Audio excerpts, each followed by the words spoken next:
Good morning friends, कैसे हैं आप लोग। आज हम लोग डिस्कस करेंगे सीआरपीसी के चैप्टर 6 का पार्ट सी पर। पार्ट 1 संबंध, पार्ट बी वारंट गिरफ्तारी का, और पार्ट सी प्रोक्लेमेशन और अटैचमेंट। पिछले क्लास में हम लोग संबंध, वारंट और प्रोक्लेमेशन पर डिस्कस कर चुके हैं। यदि आप पिछले क्लास का वीडियो नहीं देखें तो कोई बात नहीं, डिस्क्रिप्शन में मैं लिंक दे दिया हूं, आप वहां जाकर आप उसे देख सकते हैं। आज हम लोग डिस्कस करेंगे अटैचमेंट पर कि न्यायालय जो है किन व्यक्तियों का जो संपत्ति अटैच करने का ऑर्डर पास कर सकते हैं। यदि अटैचमेंट ऑर्डर पास किया है तो वो ऑर्डर कैसे प्रभावी होगा, उसके क्षेत्र में या उसके क्षेत्र से बाहर, उसके जिले में या उसके जिले से बाहर कैसे प्रभावी होगा। अटैचमेंट ऑर्डर यदि वो पास किया गया है तो अटैच संपत्ति को अटैच करने का मैनर क्या है, क्या ढंग है। उसके बाद मान लीजिए कोई संपत्ति सड़ने गड़ने वाली है, जीव जंतु है, उस संपत्ति को अटैच कर लिया गया है तो उसके बारे में क्या व्यवस्था दी गई है। तो ये सब सारी चीजें जो है आज हम लोग डिस्कस करने वाले हैं 83 के अंतर्गत। तो चलते, इसके पहले ये जान लीजिए कि टोटल सेक्शन अटैचमेंट का जो है टोटल सेक्शन जो 83 to 86 है। 83 अटैचमेंट का हो गया, 84 जो है आपको क्लेम और ऑब्जेक्शन है।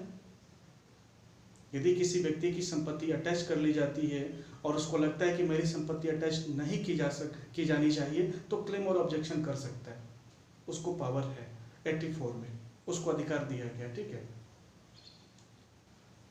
85 क्या है कि जिसकी संपत्ति अटैच कर ली गई है वो प्रोक्लेम ऑफ पर्सन हो या ऑफेंडर हो, वो समय के अंदर आ जाता है तो उसकी संपत्ति रिलीज कर दी जाएगी, रिस्टोर कर दी जाएगी। यदि नहीं आता है तो सेल कर दी जाएगी गवर्नमेंट के द्वारा।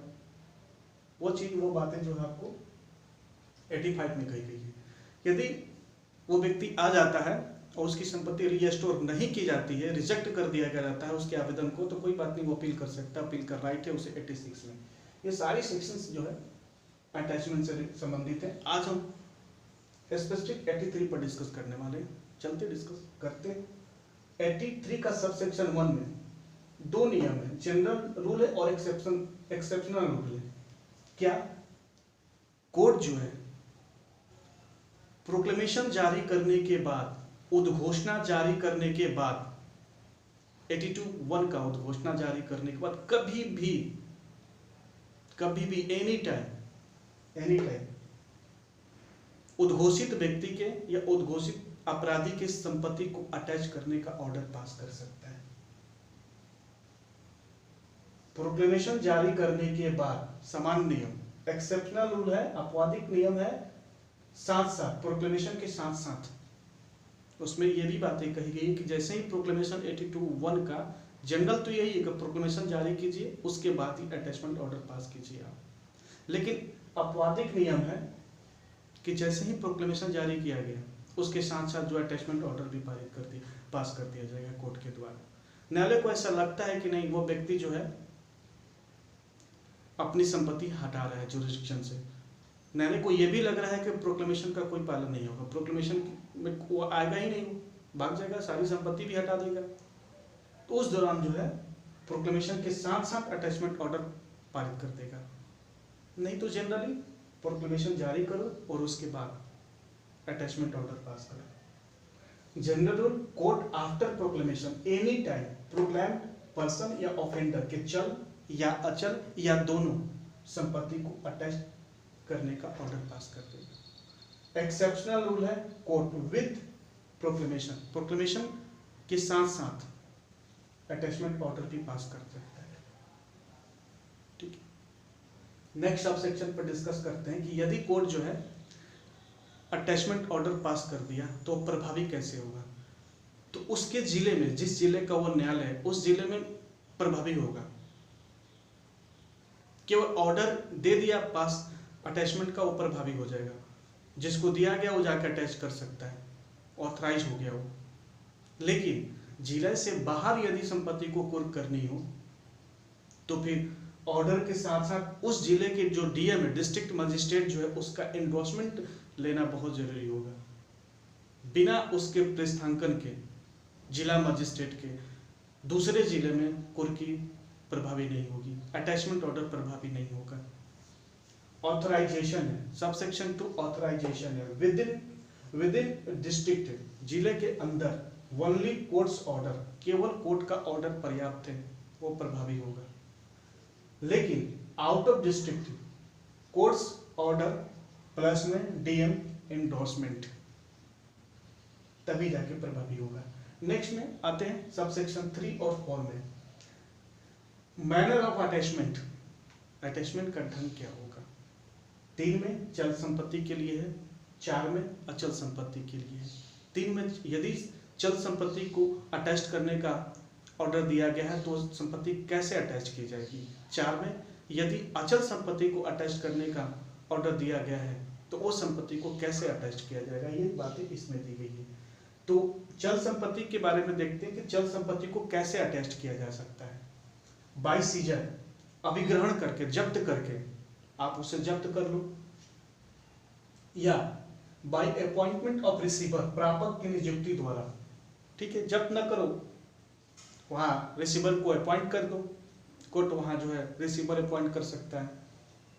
तीसरा, by prohibition order delivery of such property, हाँ ये चल संपत्ति है, ऐसा कोर्ट को लगता है कि चल संपत्ति को किसी दूसरे को डिलीवर कर सकता है, कौन, उद्घोषित व्यक्ति या उद्घोषित अपराधी, उसको रोकने के लिए ऑर्डर पास कर दिया जाएगा, प्रोहिबिशन ऑर्डर, नहीं डिलीवरी नहीं करना है तुमको किसी को, ये भी एक मैनर है।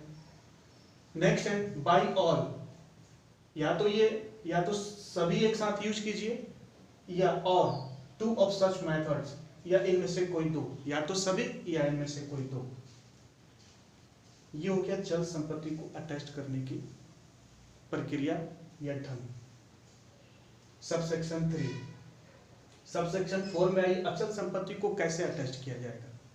पहला, बाय टेकिंग पोजीशन, यहाँ बाय सीजर था, चल संपत्ति को जब्त किया जाता है पर अचल संपत्ति को जब्त नहीं किया जा सकता, अचल संपत्ति पर कब्जा लिया जाता है, तो आप कब्जा लो, कब्जा लेकर।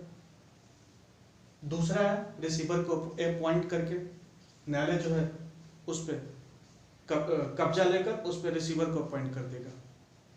नेक्स्ट है प्रोहिबिशन ऑर्डर, यहाँ भी प्रोहिबिशन ऑर्डर है और यहाँ पर प्रोहिबिशन ऑर्डर की चल संपत्ति दूसरे को नहीं देना है, उद्घोषित व्यक्ति को मना कर रोक दिया जाएगा कि आप अपनी चल संपत्ति दूसरों को नहीं दे सकते ऑर्डर देकर, प्रोहिबिशन ऑर्डर। और यहाँ पर प्रोहिबिशन ऑर्डर है कि जो अचल संपत्ति से जो रेंट निकल रहे थे उसमें अगर किराएदार हैं, ठीक है, और वो रेंट जो है वो अपने मालिक को देते हैं, मालिक का मतलब कि उद्घोषित व्यक्ति या उद्घोषित अपराधी, तो उन किराएदार को प्रोहिबिशन ऑर्डर के द्वारा रोक लगाई गई कि आप रेंट उसको मत दो, ठीक है।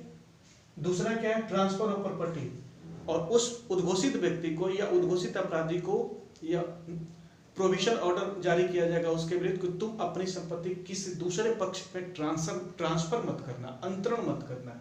तो prohibition order, rent of property और ट्रांसफर ऑफ प्रॉपर्टी, इन दोनों को रोकने के लिए प्रोहिबिशन ऑर्डर अचल संपत्ति के मामलों में न्यायालय जारी कर सकते हैं। नेक्स्ट है बाय ऑल, या तो ये चारों या तो ये तीनों या इन तीनों में से 2 एक साथ उपयोग किया जा सकता है, बाय ऑल और 2 ऑफ सच मेथड्स, ठीक है।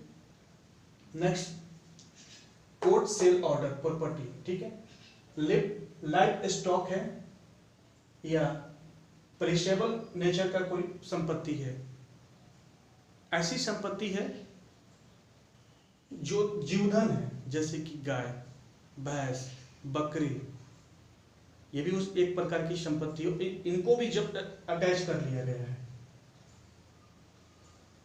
विनिश्वर प्रकृति की कोई संपत्ति जैसे कि साग, सब्जी, फल, इसको भी अटैच कर लिया गया है, तो इन सबको ज्यादा दिन तक नहीं रखा जा सकता है। अटैचमेंट के दौरान अगर ज्यादा दिन तक रखे तो साग सब्जी सड़ जाएगा, ज्यादा दिन तक अगर इनको रखें तो खाने की व्यवस्था करनी पड़ेगी, और खाने की व्यवस्था नहीं की तो ये सब मर जाएंगे। तो इन सब कंडीशन में जो है, अगर ये सब संपत्तियां हैं तो न्यायालय जो है इनको बेचने का आदेश दे देगा, और जो बेचने के बाद जो पैसे मिलेंगे वो न्यायालय के नियंत्रण के अधीन रहेंगे, ठीक है। तो इन सिचुएशन में यदि संपत्ति जीवधन है, विनिश्वर प्रकृति का है, तो न्यायालय जो है सेल ऑर्डर पारित कर देगा। ठीक है। अब चूंकि हम लोग यहाँ पर देखे थे कि चल संपत्ति के अटैचमेंट में, अचल संपत्ति के अटैचमेंट में कोर्ट जो है रिसीवर अपॉइंटमेंट कर सकता है, यहाँ पे रिसीवर अपॉइंटमेंट कर सकता है। तो उस रिसीवर की शक्ति क्या होगी, पावर क्या होगा, ड्यूटीज क्या होगी, लायबिलिटीज क्या होगी, ये चीजें जो नेक्स्ट जो सबसेक्शन है, लास्ट जो है सबसेक्शन 6 जो है, इसमें बताई गई है कि रिसीवर की पावर, ड्यूटीज और लायबिलिटीज क्या होगी। तो ये कह रहा है कि सेम होगी।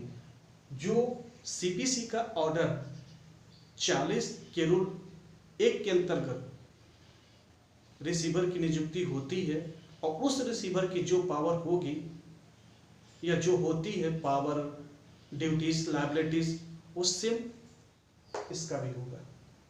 आप जब सीपीसी का ऑर्डर 40 रूल 1 पढ़िएगा तो उसमें रिसीवर के सारी ये पावर, ड्यूटीज और लायबिलिटीज दी गई है। जैसे कि इसमें पावर में क्या है, जिस संपत्ति पर इसको रिसीवर अपॉइंट किया गया है, अगर उस संपत्ति से संबंधित कोई वाद विवाद चल रहा है तो उस बाद में उस विवाद में जो है यह प्रतिरक्षा कर सकता है या उस व्यक्ति के विरुद्ध वाद संस्थित कर सकता है, ये उसके अधिकार में आ जाएंगे।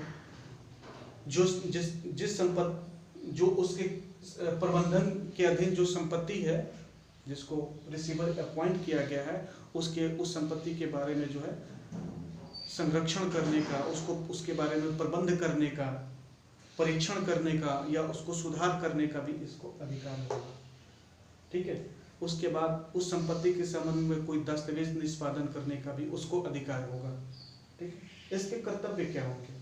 कर्तव्य होंगे कि वो जितने भी संपत्ति से जो लाभ प्राप्त होंगे उस लाभ को वो न्यायालय में जमा करेगा, इस बात का वो प्रतिभूति देगा न्यायालय को कि हम जमा करेंगे समय समय पर। उसके बाद है नियत प्रारूप में और नियत समय के अंदर लेखा जोखा न्यायालय को ये देगा, ये भी उसके कर्तव्य है। जितने भी शोध रकम होंगे उस संपत्ति पर न्यायालय के आदेश के अधीन रहते हुए शोध रकम वो देगा, जमा करेगा, ये उसके ड्यूटीज है। इसकी लायबिलिटीज में क्या होगा कि यदि वो जानबूझकर व्यतिक्रम करता है जिसके कारण संपत्ति को नुकसान होती है, या वो घोर उपेक्षा करता है जिसके कारण संपत्ति को नुकसान होती है, तो उस संपत्ति को जो भी नुकसान हुई है उसकी भरपाई या स्वयं की संपत्ति से करेगा। ये इसके लायबिलिटीज है। यदि वो नहीं करता, यदि अपने कर्तव्यों का पालन सही ढंग से नहीं कर पाया, लायबिलिटीज जो है उसके उस लायबिलिटीज का भी पालन नहीं कर पाया, तो इसकी भी संपत्ति कुर्क कर ली जाएगी। यानी कि इसके कर्तव्यों का परिवर्तन, लायबिलिटीज का परिवर्तन, इसकी संपत्ति को कुर्क करके करा दी जाएगी न्यायालय के द्वारा। तो आज हम लोग डिस्कस किए 83 का सबसेक्शन 1, जो जनरल रूल और एक्सेप्शनल रूल दोनों दिया गया है। जनरल रूल है कि प्रोक्लेमेशन के बाद किसी भी समय अटैचमेंट ऑर्डर पारित कर सकता है न्यायालय। एक्सेप्शनल रूल है कि विद प्रोक्लेमेशन, उद्घोषणा के साथ साथ 82(1) की उद्घोषणा के साथ साथ वो 83(1) का अटैचमेंट ऑर्डर भी पास कर सकता है। नेक्स्ट ऑथराइजेशन है, यदि अटैचमेंट ऑर्डर पारित किया जाता है तो जिले के अंदर है तो प्रभावी होगा, लेकिन जिले के बाहर यदि कुर्की करनी है तो उस जिले के डिस्ट्रिक्ट मजिस्ट्रेट का इंडोर्समेंट लेना अनिवार्य हो जाएगा। नेक्स्ट मैनर ऑफ अटैचमेंट है, चल संपत्ति है तो सीज करो, अचल है तो जब पोजीशन लो। उसके बाद अपॉइंटमेंट ऑफ रिसीवर की बात आ रही है, इसमें प्रोहिबिशन ऑर्डर है। प्रोहिबिशन ऑर्डर है कि डिलीवरी नहीं देना है दूसरे को। इसमें प्रोहिबिशन ऑर्डर है कि आपको रेंट नहीं देना है मकान मालिक को, मकान मालिक को दूसरे को बेचना नहीं है। जीवधन है, विनिश्वर प्रकृति की संपत्ति है तो न्यायालय उसको बेचने का आदेश दे देगा। बेचने के बाद जो पैसे मिलेंगे वो न्यायालय के नियंत्रण के अधीन होंगे। नेक्स्ट है रिसीवर की, जो रिसीवर अपॉइंट किए जाएंगे उनकी पावर्स, ड्यूटीज और लायबिलिटीज क्या होगी? वही होगी जो सीपीसी के अंतर्गत रिसीवर द्वारा को नियुक्त किया जाता है, और जो उनको पावर और ड्यूटीज और लायबिलिटीज होती है वही होगी, सेम होगी। ठीक है, थैंक यू।